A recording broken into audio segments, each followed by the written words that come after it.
Fala galera, bom dia, tudo bem com vocês? Vamos para mais um dia de análise do nosso mercado cripto e todo o cenário global que está envolvendo as criptomoedas e o Bitcoin.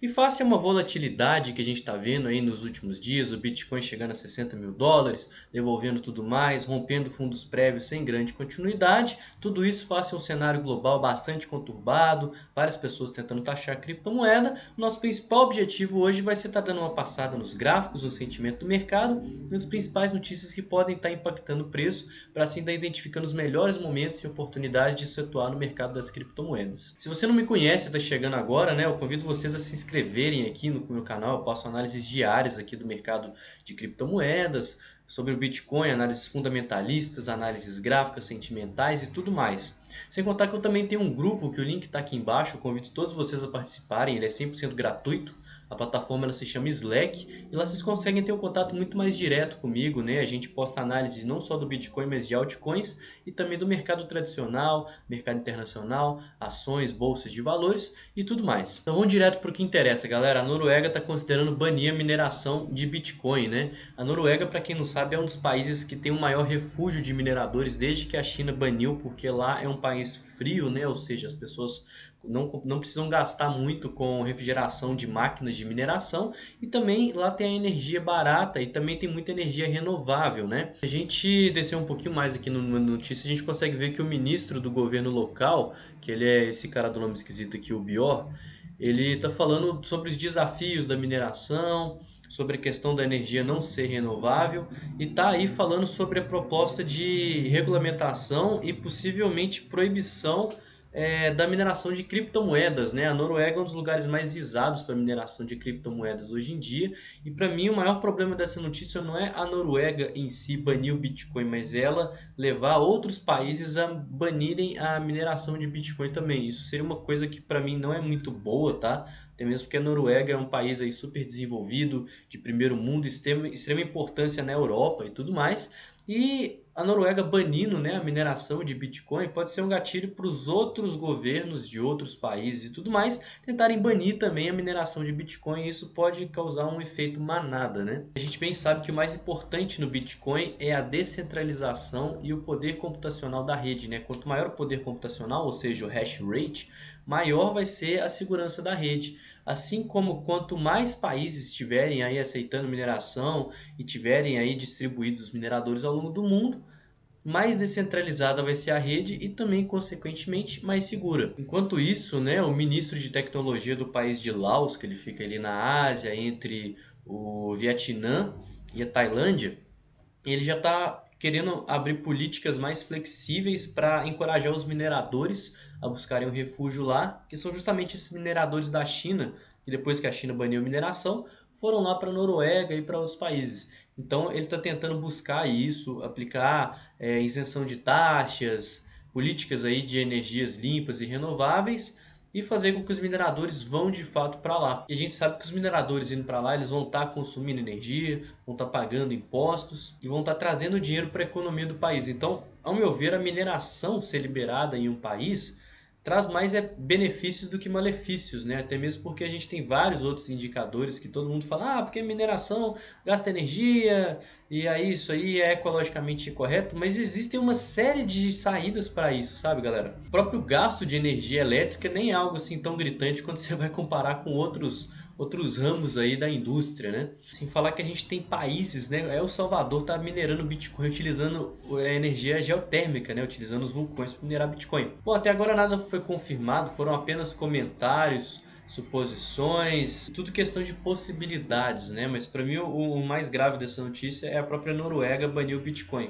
Mas como não baniu, não confirmou nada, não tem o que a gente possa afirmar. Mas vamos ficar de olho nesse ponto. E falando agora do nosso Brasil, pessoal, o Mercado Livre ele vai liberar compra e venda de Bitcoin aqui no Brasil, né? Olha só que legal. Isso foi anunciado ontem, né, galera? Que a partir das próximas semanas os usuários do Mercado Livre aqui do Brasil, né, quem tiver conta no Mercado Livre, vai conseguir comprar e vender Bitcoin lá dentro da plataforma deles.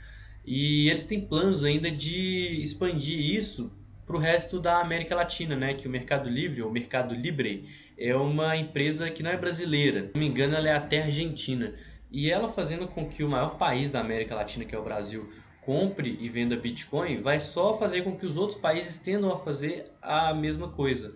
Não sei como vai funcionar, não sei se eles vão ter uma integração com alguma corretora brasileira ou se eles vão ter sua própria corretora, o que também ia ser bem legal, né? Imagina uma corretora inteira para América Latina, que liquidez legal que ia ter, galera. E também eles ainda não se pronunciaram sobre a questão de utilização de criptomoedas para compra na plataforma deles, né?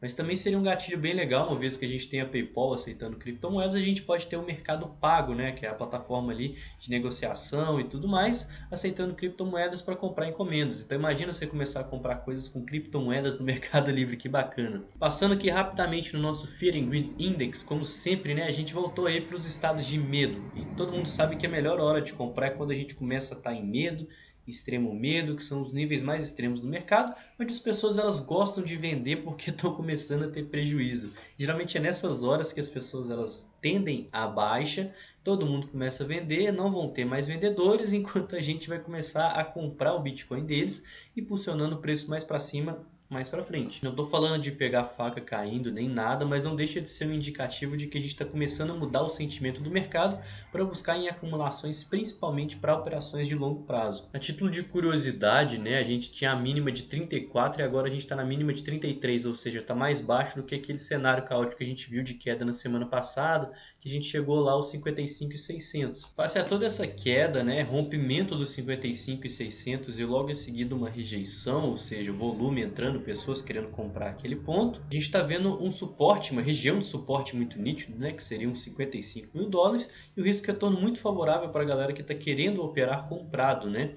Então tem muita gente que está comprando próximo a esse ponto aí, dos 55.6, 56 e está deixando o stop abaixo dos 55, que se mostrou um ponto de interesse muito forte para acumulação de Bitcoin. Isso faz com que o pessoal que está buscando trades a curto prazo, até o pessoal aí que está buscando investimentos com risco retorno favorável, vai estar comprando nesse ponto para deixar o stop abaixo dos 55, uma vez que tem um potencial de ganho muito grande, né? Se a gente ver aqui, a gente tem mais tokens alocados no 55 e dali para baixo começa a ter uma muralha de tokens a partir dos 54, que a gente está entrando na nossa buy zone semanal até os 50 mil dólares, né? Então eu imagino que a partir dos 55 até os 50 é uma região muito boa de acumulação para quem está buscando operações a longo prazo. Enquanto para a venda, face a toda essa queda, né? Se a gente olhar inclusive nos gráficos maiores, a gente está bastante esticado para baixo, precisando fazer um topo descendente para seguir na tendência ou enfim, o que seja. E aí isso faz com que a gente não tenha pontos de resistência que vão servir de âncora também para quem está querendo operar vendido ou simplesmente vender para obter lucro. Faz com que tenha muito mais tokens alocados aqui para compra do que para venda, como vocês podem ver aqui no gráfico de DEP. E tudo isso devido ao risco retorno estar extremamente favorável para quem está buscando acumulações, né, compras por agora. Olhando agora o nosso S&P 500, né, os contratos futuros, a gente chegou a romper a EMA 12, né, entrando agora na região das médias, tendo uma leve rejeição, porém a EMA 12 ela se mostrou aqui historicamente um bom lugar para se fazer compras, né, ou então para segurar o preço. Lembrando que a gente tem uma divergência de baixa aqui, tá, no RSI, que a gente vai olhar aqui os fechamentos e o topo do RSI tal, como comentado ontem. Isso pode ser um gatilho mais do que necessário para a gente fazer uma possível reversão de tendência, ou como muita gente gosta, o ombro, cabeça e ombro, né, que é um pivô de baixa. Isso iniciaria a nossa correção no semanal, né, que a gente está devendo lá desde setembro. Se a gente pegar o nosso fundo aqui e replicar aqui para cima, a gente consegue ver que foram 56 dias de alta consecutivas, né, 8 barras, cada barra uma semana, ou seja, exatamente 2 semanas contando com essa que está sendo negociada agora, totalmente sem correção, galera. Então uma correção é saudável, é necessária e muito provavelmente vai seguir a tendência de alta, né? A gente tem várias empresas dando lucro, um otimismo do Federal Reserve ainda inflacionando a moeda e muita gente que viu aí a bolsa de valores e as empresas como um todo dando lucro não vão entrar agora porque o preço ele está caro e está esticado, mas assim que tiver uma correção vão entrar novamente no mercado, buscar um rebalanceamento de carteiras e tudo mais. Isso traz novos investidores para a bolsa de valores e faz com que o preço suba de novo.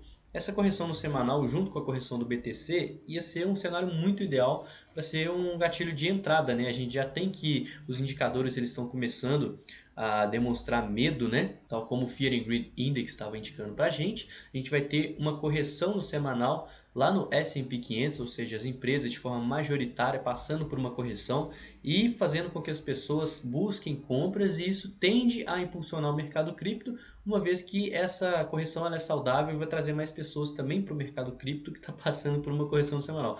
Parece confuso, mas uma coisa vai levando a outra e isso acaba que cria um vínculo, né? E a gente consegue perceber uma correlação nítida entre todos os mercados. Inclusive, se você quiser, comenta aqui embaixo para mim se vocês querem que eu faça um vídeo mostrando a correlação entre o mercado tradicional e o mercado de criptomoedas. Eu vou pegar os índices da bolsa, o índice da moeda dólar, né, e ver como que isso varia com relação ao mercado do Bitcoin. O que acontece se a bolsa internacional cai? Como que o Bitcoin está atuando? O que acontece se o índice do dólar está caindo, ou seja, o dólar está perdendo força? O que acontece com a criptomoeda que está comparada ao dólar? O ouro em queda, como que se influencia no mercado tradicional? Como que se influencia nas criptomoedas? Tem bastante coisa para a gente estar analisando e isso não deixa de ser gatilho de entrada e gatilho de análise para a gente. Então, se vocês quiserem que eu faça um vídeo, vai ser um vídeo detalhado só disso. Comenta aqui embaixo para mim, viu? Depois da gente ter tido uma bela queda aqui no dia 19 de novembro, né, a gente está vendo a dominância de certa forma consolidada face ao Bitcoin indeciso e tendendo para baixa, com cenários aí todos indicando um possível medo no mercado.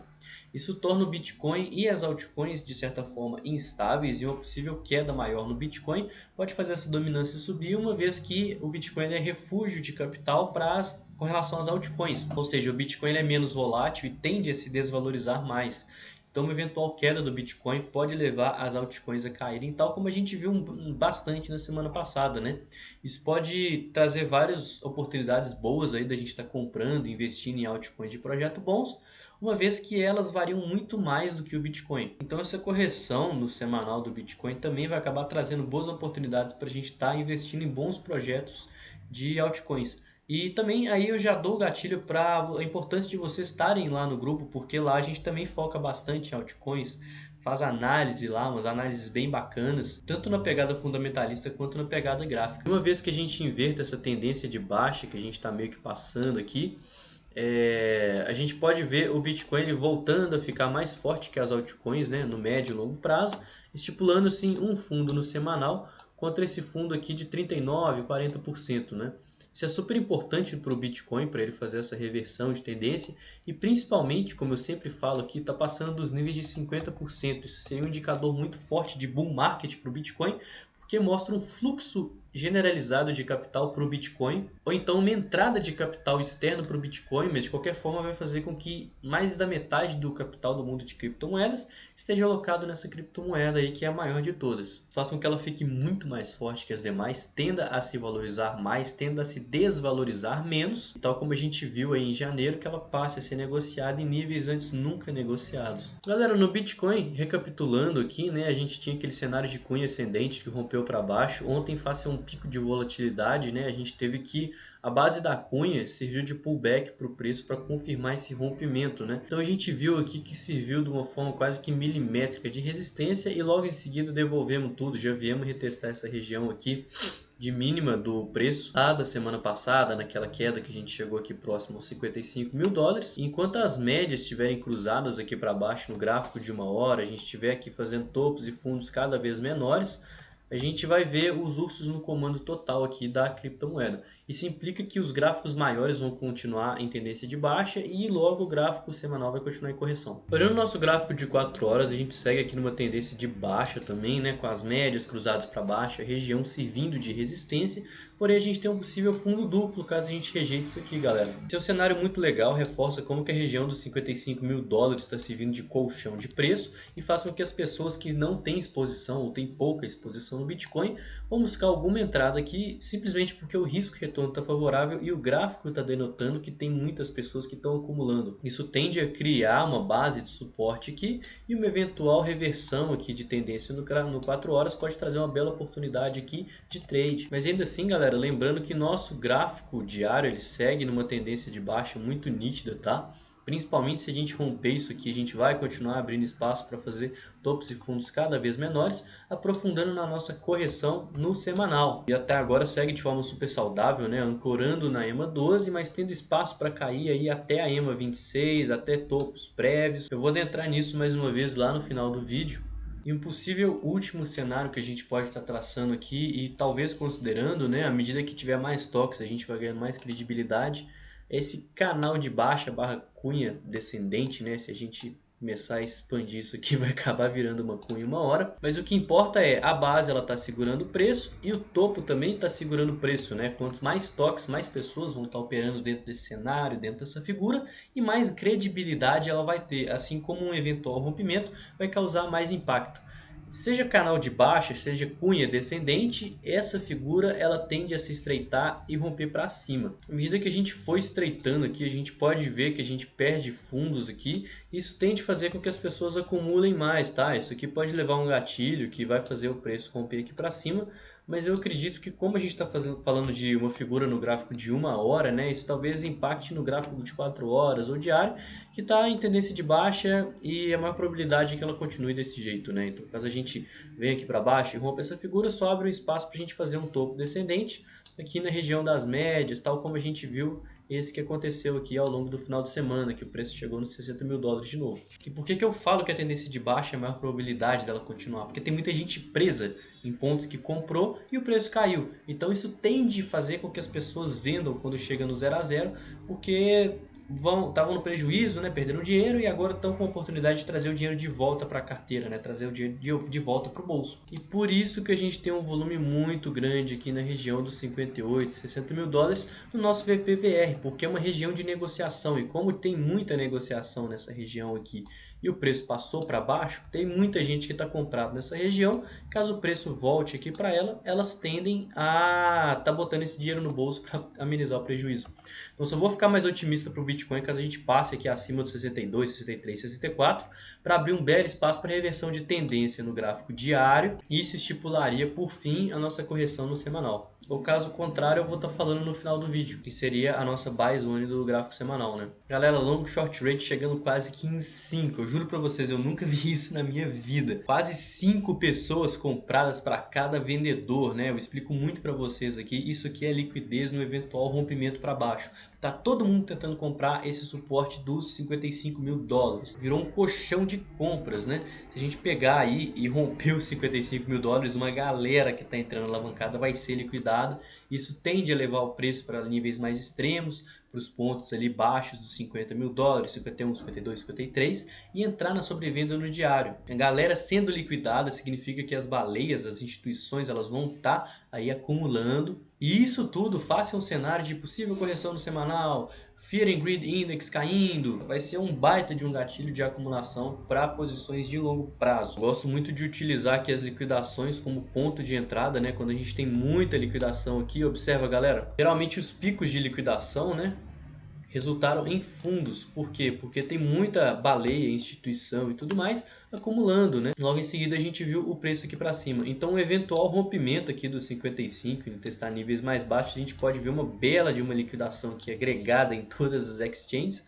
fazendo com que a gente tenha uma liquidação, uma acumulação e um repique muito significativo. Por isso que eu não gosto de pegar a faca caindo, mas eu gosto de operar em cenários caóticos, extremos, onde todos os indicadores estão indicando aí que o mercado está com medo. E isso é um gatilho mais do que necessário, que me dá ainda mais segurança para estar entrando comprado. Considerações finais, temos esse cenário aqui de cunha ou canal descendente, né? Eu acho que está mais para uma cunha agora que eu estendi ela. Rompendo para cima, a gente vai ver como que o gráfico diário vai reagir, o tamanho aí dessa pernada de alta para saber se abre um bom espaço para a formação de um fundo ascendente. Lembrando que tem muita gente presa ali nos 60 mil, 59 mil, 58 mil dólares. Lembrando que existe a probabilidade da gente romper aí os 55 mil dólares de fato e confirmar um flush invalidando essa figura. Nesse caso, eu vou ficar de olho para a nossa buy zone no semanal que eu comentei com vocês. A nossa buy zone no semanal é essa zona verde aqui traçada, tá? Ela engloba os níveis de 382 e 618 de Fibonacci, além de vários outros setups, tal como topos e fundos prévios, região das médias e também os 50 mil dólares, né? Que como a gente viu lá, deixa eu até abrir aqui, ó. Como a gente viu aqui no Order Book, é uma região aqui de interesse que tem várias pessoas já com tokens pré-alocados. Sem contar que o eventual rompimento poderia levar aqui o cenário do Fear and Greed Index a valores mais extremos, assim como o nosso sentimento do mercado a níveis também mais extremos, uma vez que a gente vai ter muita liquidação e pessoas que compraram lá no topo histórico e viram essa queda, falou, putz, agora é bear market e tudo mais, porque o pessoal não tem noção de como que as tendências são fractais e se portam. E galera, o ideal é que esse fundo ele se forme à medida que o preço está caindo, né, tal como está acontecendo. E quando a gente tem uma reerguida no preço, a gente vê o volume voltando aqui para cima, indicando um possível otimismo aqui no mercado e todo o cenário do mercado de criptomoedas. Então o vídeo de hoje foi esse, eu espero que vocês tenham gostado, né? Não se esquece de se inscrever, que eu posto análises diárias sobre o Bitcoin e tudo mais. Deixa o like, comenta aqui embaixo para mim o que vocês acharam do vídeo, críticas, dúvidas, sugestões, vamos trocar uma ideia. E também convido vocês mais uma vez a estarem entrando no meu grupo, que o link está aqui embaixo na bio, na plataforma que chama Slack. Lá a gente fala do mercado como um todo, tanto do mercado de criptomoedas, análise de altcoins, do Bitcoin, eu atendo pedidos, quanto do mercado tradicional, onde a gente fala de ações, né, investimentos em ETF, bolsa de valores e tudo mais. Notícias, tudo eu fico postando lá o dia inteiro, sem falar que vocês têm um contato muito mais direto comigo. Vou ficando por aqui, tenham uma ótima terça-feira, tá? Uma ótima semana e bons investimentos. Tamo junto, galera!